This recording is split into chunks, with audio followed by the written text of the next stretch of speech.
Hey, welcome back, and thanks for tuning into Recruiting Insight. This is the place to be if you want to connect with the most successful recruiters, hiring managers, and innovators in the real estate industry.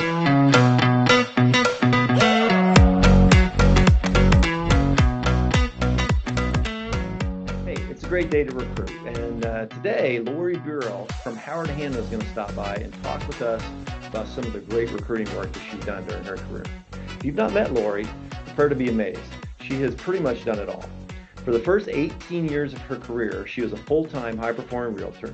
She started and ran two successful teams. She then started and ran her own brokerage before being selected to lead the first Keller Williams office in the Cleveland metro area. In 2015, she joined Howard Hanna, one of the most prominent real estate brands in Ohio and Pennsylvania and New York and pretty much everywhere, as the Director of Strategic Growth. Altogether, she's been in the real estate industry for 35 years, and I think we're going to learn a lot today. Well, hey, Laurie, thanks so much for joining us today. We're super excited to have you on the podcast. I know our listeners are wanting to really hear about your story. You have such a varied background when it comes to recruiting and real estate. But the first question is, you've been doing this 35 years. So, did you start when you were like 10? You do not look like you've been doing this for 35 years. No, I didn't. I started when I was 23 years old, and I was pregnant with my first son. And so he is Ben, and he is 35 years old. So I always know how long I've been in real estate because I know how old my oldest son is. So that's a good benchmark. So about 60% of my life, but I've been in real estate, but not all of it. Okay. All right. Well, it's been a while. And just a quick story just on how Laurie and I met. For those of you who don't know, Recruiting Insight, we write a daily email that goes out to a lot of different owners and managers. And Laurie and I met through that venue. She was a reader of the Recruiting Insight daily recruiting email, and then we started having some dialogue. And I'm super happy that we got to build a relationship over the last couple of years, just on recruiting and some of the great things that you've done. So can you just give us a little bit to start here, just kind of a summary of some of the things that you've done in your career, and especially from the recruiting perspective, so people can get an idea? Sure. So I've been a realtor. I have grown a realtor team. I've been a team leader in a very large franchise office, specifically KW, and now I work for the executive team for one of the largest independently owned companies in the country. Okay. So really, each of those situations that you were in, really has a different kind of focus when it comes to recruiting. Each organization does. If you're growing a team, or you're growing an office, or you're working in a large organization. So what are some of the differences that you kind of noticed over the years of one versus other? Are there commonalities, or is there kind of each one tends to be unique? I think there was a lot of commonality going from being an agent and having to lead generate as an agent to the parallel of stepping into a leadership management role and having to recruit people to your team and to your office. So the lead generation part is pretty much the same. You're still doing the same activity. I was just looking for agents instead of looking for listings.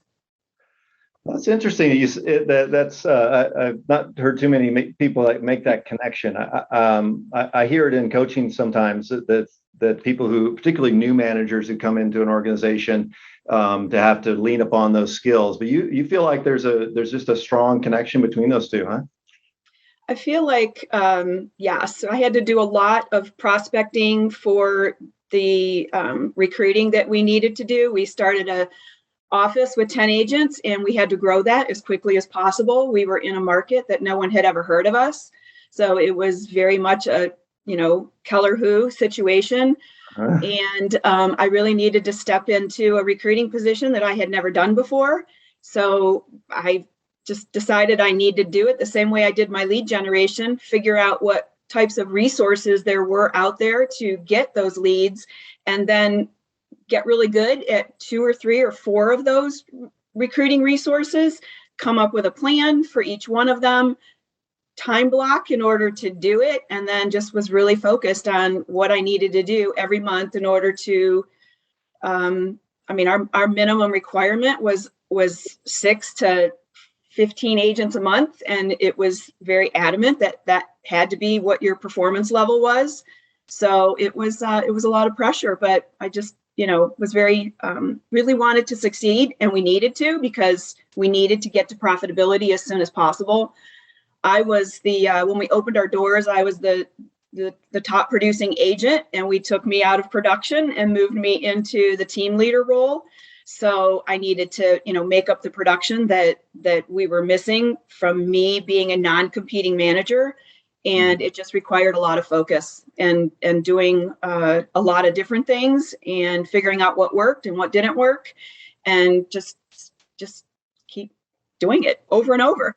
Yeah, I hear you. So let's frame this up a little bit. So I know a little of this background, but for the advantage of everyone else listening. So we're talking about a Keller Williams office. So you'd already been an agent for a number of years. You'd already started and ran a couple 18 years full-time agent.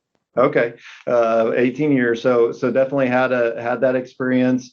Had grown or at least I think you started a team before that, or a couple teams in that 18 years. Is that right?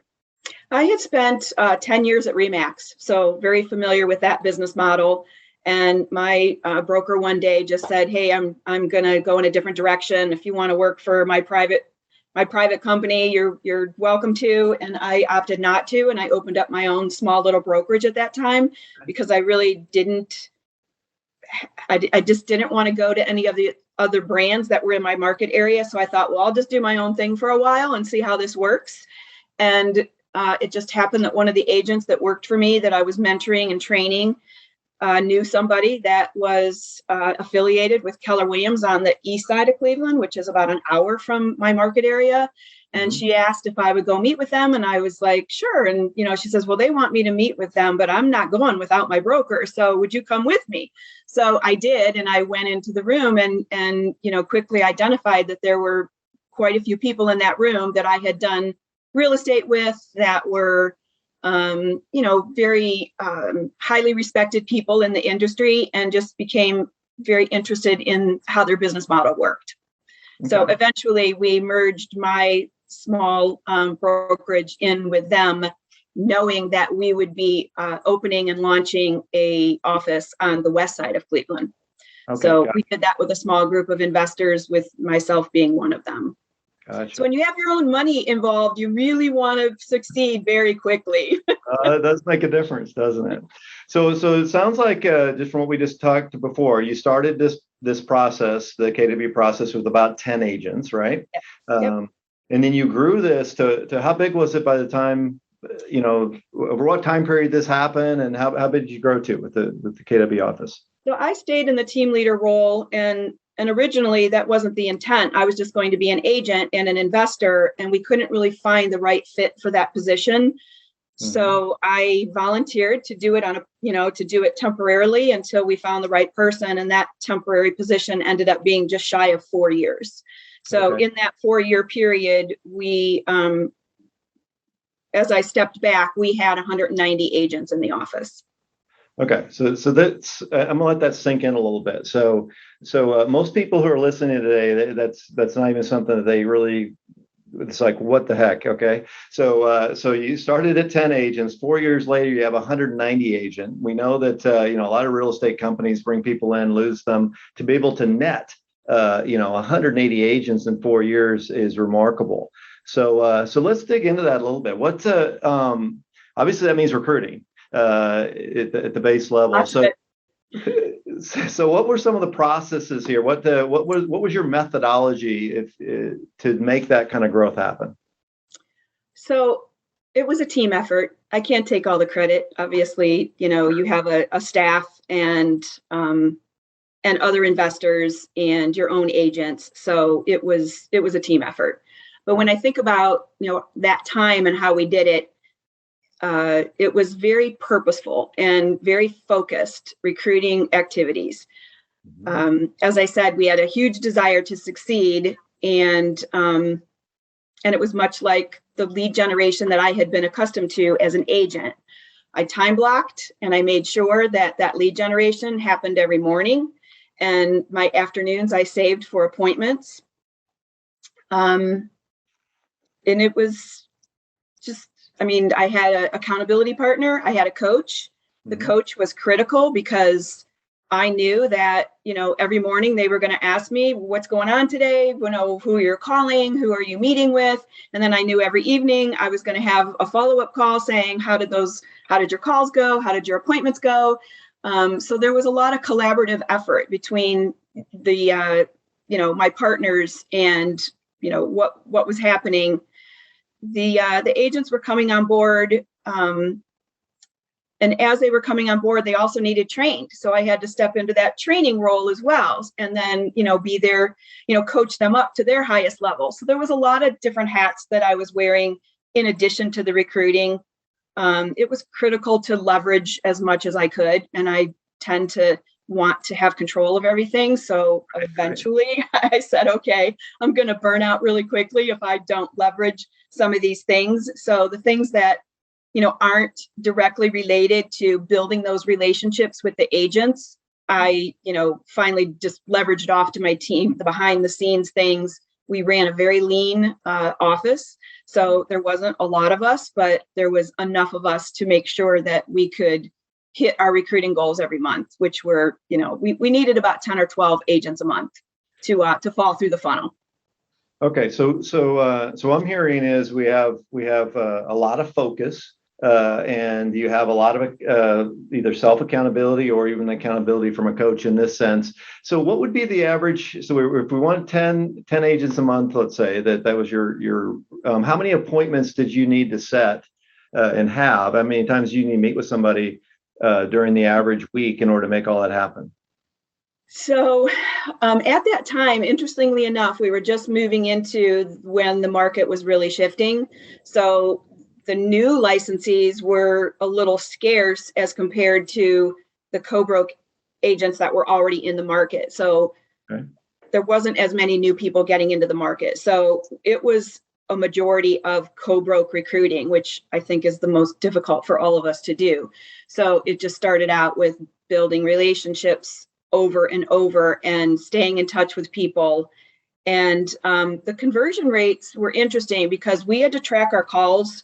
And then we would track our calls from calls to appointments, appointments to hires. And I realized over time that if I had 4 appointments a week, I would have definitely 4 recruits a month or 4 hires a month. If I had, 5 appointments a week, I would have 5 hires a month. Oh, okay. Sometimes more than that. I mean, that was what we figured our average was as far as the conversions. Sometimes it was more than that, but I really tried to have 2 appointments a day, 4 days a week. Okay. So I'm not very good at math here, but I think that works out to be if the 4 a week turns into 4 a month, that's going to be a 25% conversion rate on your appointments. So, but your metric, so that's similar to what we've seen in other markets. So it really tells me that the lead measure being that appointment is so critical. And you've got to have that appointment. But so your metric though for yourself was how many a day for appointments? Was it 2? I would have an appointment at 1 o'clock and 3 o'clock. Okay. And my agents would know that. My staff would know that. So I was a open door manager. You can come in anytime, with the exception of when I was doing my lead generation. So when I would do that in the morning, which would typically be, 9 to 11, a couple hours, whatever, however much time I needed to get things done that morning, my door would be closed and I would have a sign on the door that said, "I'm searching for talent." And I would, have some fun little actors or actresses on there or something. So they understood. And over time, my agents were just like, "Cool, she's doing her lead generation." And then sometimes I would have a sign on there, "I'm lead generating for talent. Why aren't you?" Just to remind them, hey, you guys should be lead generating too.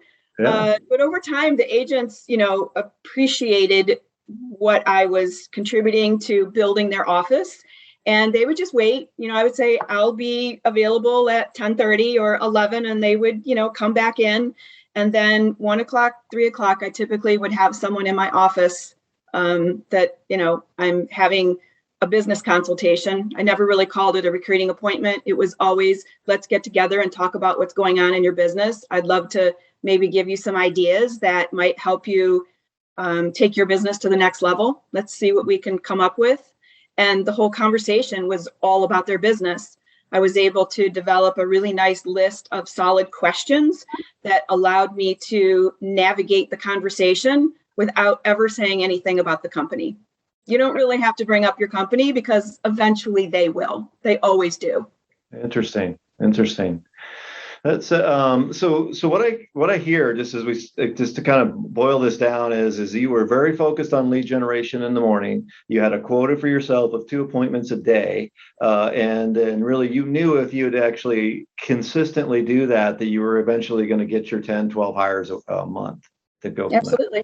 Okay. It's just a process. It's just a formula, and if you do the work, the results do come.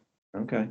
That's awesome. That's just awesome to hear, and I think it's just a testament to following a system, right? And staying focused on what results that you actually want. And if you put your mind and your focus there, it actually it does turn into results as you've proved.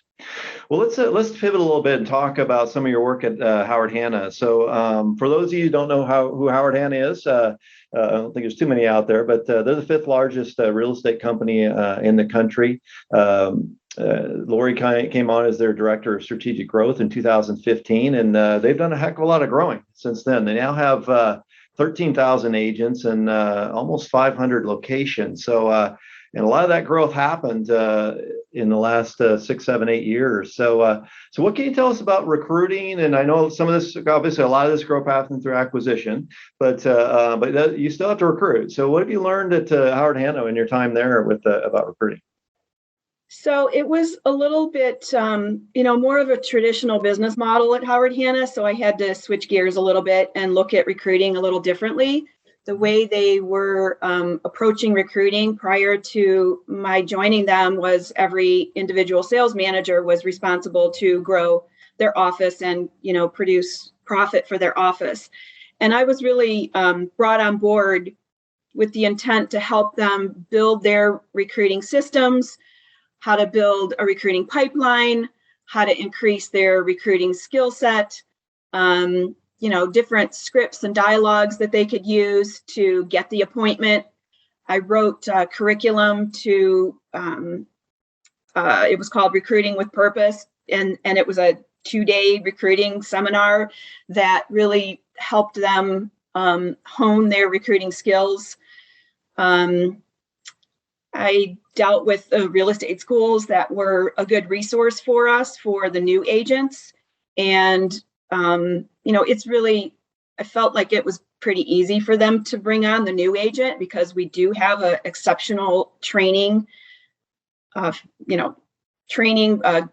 team and department. And so people are very attracted to that as a new agent. The managers needed a little more focus on how to bring those co-broke recruits. And so I focused a lot on that, focused a lot on helping them build corporate campaigns from the corporate side. So, put your list together, and then I would take their list and I would put together a recruiting campaign that had multiple facets to it, different types of touches, from emails to e-cards to direct mail to text messages, direct phone calls, and continually trying to become top of mind for when that agent, the day comes when they think about making a move. I mean, The whole concept behind recruiting was you just want to be the first person they think of when they think, oh, today I might want to talk to another broker. So right. If everything you do puts you in that position to be top of mind when they think about making a move, then you have the best opportunity to get in front of them. Yeah. So you went from basically being at that first level in the trenches, hashing it out, to, okay, now I'm going to be at the next level up. And obviously you've had a lot of success there because Howard Hanna's continued to grow pretty successfully. So it's interesting that, there is a holistic sort of approach to this that's necessary, particularly with the bigger brands and bigger companies that really can put you, sounds like, in an advantageous spot so that when someone does want to make a move, then you're the person that they're calling. Let's switch gears then a little bit to retention, because I think there's a lot of companies like Howard Hanna who are recruiting is so important and critical, but also the retention side of it is just, if you're losing people out the other side, it becomes a problem. With acquisitions, with the number of acquisitions that Howard Hanna has done, retention is always an issue around those issues, around those things. So with that, what are some of the retention techniques that Howard Hanna has developed and been successful with, especially in light of these acquisitions? So we do grow by acquisitions, but we also grow organically. I have an office in my region that I oversee that started with 4 agents. There were 4 agents in that area that wanted to be with Howard Hanna. We had no offices there. So that office has grown pretty much 1 agent at a time. Mm-hmm. I feel like our managers have a really good pulse on the needs of their agents, and they understand that their upper quartile is a group of, high producing agents that just need to know that they have someone to go to when they need them.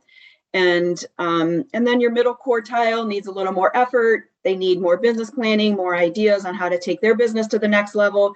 And then the lower quadrant is, of course, the group of agents that really need the hand holding.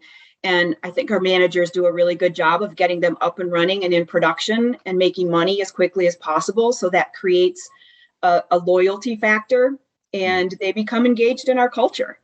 And I think that's one of the best things about the company is the culture. And every office has, its own personality, I guess, because every agent or every manager has their own personality. We have a great team, and they're responsive and they're effective, and we have a great state president, Chris Burdick. She's very strong, and the rest of our leadership team, which are our regional managers, we collaborate very well together, and we're very much helping each other with the retention situation, because sometimes I've been called in on many retention meetings where, hey, this person is thinking about making a move. Okay, let Laurie sit down and talk to them. And so we work as a group, and we, wrap our arms around everybody and make sure that they have what they need and they have the training. We have an amazing technology tools, and we know that if the agents use them or use certain ones, that their production will increase by statistically, we have tracked it to as much as 33%.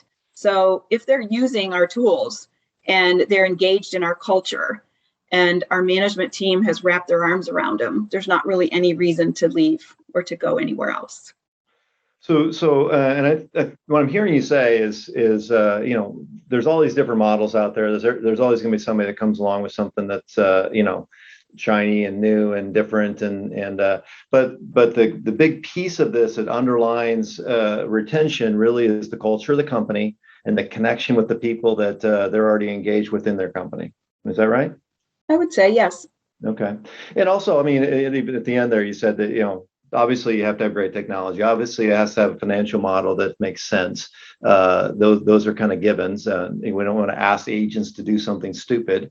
But at the same time, all things being somewhat equitable, the culture, the connection, really what you guys have built allows you to retain, sounds like a good many of those agents that you are recruiting. Yes. All right. Well, as we wrap up today, I think there's a lot of companies out there. We have a lot of people who listen to the podcast who are either team leaders or they're individual brokers. So if we go, back into your history a little bit, you've been in that role a couple times. If you were in that role today, so if you just, you had 4 or 5 agents, I guess you have one in your region right now, but if you had one, if that was you were in one of those situations, what advice would you give those folks that are trying to get over that chasm of getting out of production, right? Most of these people are in that role are selling still. They need to get out of production. They need to get to the place where they can recruit and focus on really growing an office. What type of advice would you give them at this point? So they're transitioning from agent to, or agent to the manager, to the Okay. to the actual, hey, I want to be out of production. I'll be running an office. I'm going to be focused on recruiting and everything that goes along with managing an office. So I had to do that, obviously, because I was Yeah. in production and then became the team leader and a non-competing manager. So first of all, I had to find a agent that I trusted or that I could mentor that would take over my business. And I had not only an agent that I found, and she was actually newer in the business, but we had a lot of the same similarities as far as our principles. And I just trained her and I mentored her and had her, take over my business with some part-time administrative support because I was doing a lot of production at the time, and then continue to help her build that business. Once I got that sort of taken care of, then recruiting just solves every problem in your office. So got very focused on the recruiting, and then and then we needed to increase the production level of the agents we were recruiting. So we were bringing them in, and now it's like, okay, whether many of them were co-brokes, but we did have new agents as well. How do we take their business to the next level? So the profit comes, and I don't have to have, as much focus on my real estate practice for that residual income or passive income. And I would say find a mentor or a coach or somebody who has successfully done that and pick their brain. Ask them if you can call them once in a while to ask them questions. Follow their lead. I think that people are really happy to share their success story with you and to tell you how they did it. So that would be my advice to transition into. Yeah. Well, thank you for sharing how you did it. You make it sound easy. So, but I know that there's a lot of talent that underlines that, and I'm sure it wasn't easy at the time. And it's amazing just to hear how you did it, because I think there's a lot of up and coming managers and entrepreneurs and agents who are going to hear this and say, hey, Laurie did it. I think I can do it too. So thanks for so much for sharing that, and thank you for joining us and just is telling us your story and sharing the amazing details of the work that you do. And now, for those of you that are doing the hard work of recruiting every day, take what you learn and go make a difference.